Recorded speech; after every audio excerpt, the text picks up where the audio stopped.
Bonjour à tous.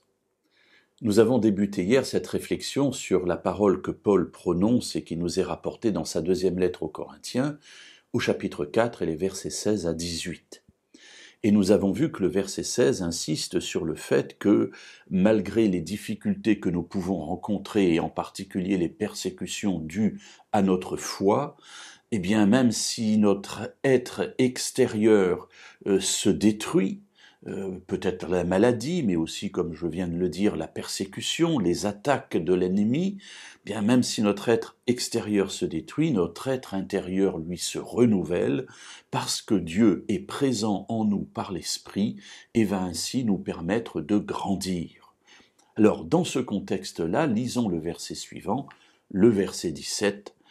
« Car un moment de légère affliction produit pour nous, au-delà de toute mesure, un poids éternel de gloire. » Alors c'est ce verset qui souvent pose problème. Quand des personnes passent par des difficultés, on vient et on leur dit « Mais tu vois, Paul a dit, un moment de légère affliction produit pour nous un poids éternel de gloire. Donc ce que tu vis, ça n'est pas grand-chose face à la gloire qui t'est réservée. » Alors encore une fois, je voudrais dire, mes amis, ce n'est pas un verset qu'il faut dire vraiment dans les afflictions, sauf si vous vous sentez vraiment inspiré par Dieu pour le dire, mais ce n'est pas un verset passe-partout, ça n'est pas quelque chose que quelqu'un comprendra automatiquement. Quand il est dans l'affliction, il a besoin d'être écouté, il a besoin d'être consolé, il a besoin d'être soutenu, et pas en lui disant simplement « ne t'inquiète pas, ce par quoi tu passes n'est pas très grave, dans l'avenir ça ira mieux ». Non, pas du tout.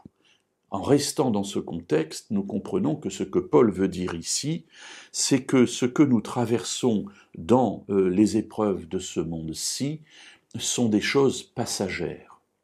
Et ce qui est passager, est effectivement moins important que ce qui va être éternel. Ce qui est éternel, par définition, durera éternellement. Ce qui est passager, par définition également, ne dure que quelques moments.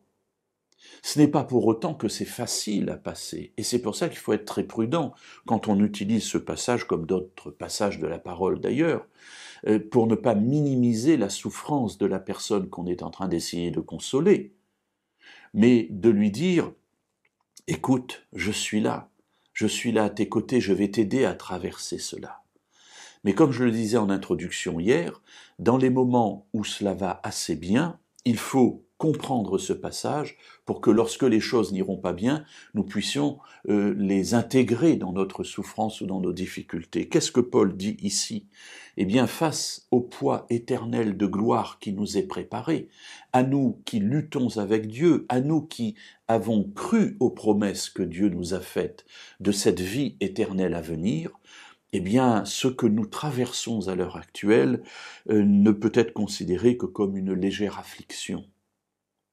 Alors, oui, effectivement, quand j'ai compris tout cela, quand j'ai compris tout le processus par lequel je passe, qui me mène d'un monde de péché à un monde de salut et à un poids éternel vécu dans la gloire de Dieu, je peux alors comprendre que pour l'instant, ce que je souffre, ce par quoi je passe, même si à vue humaine c'est quelque chose de terrible, je peux le mettre dans une perspective, celle de la vie éternelle.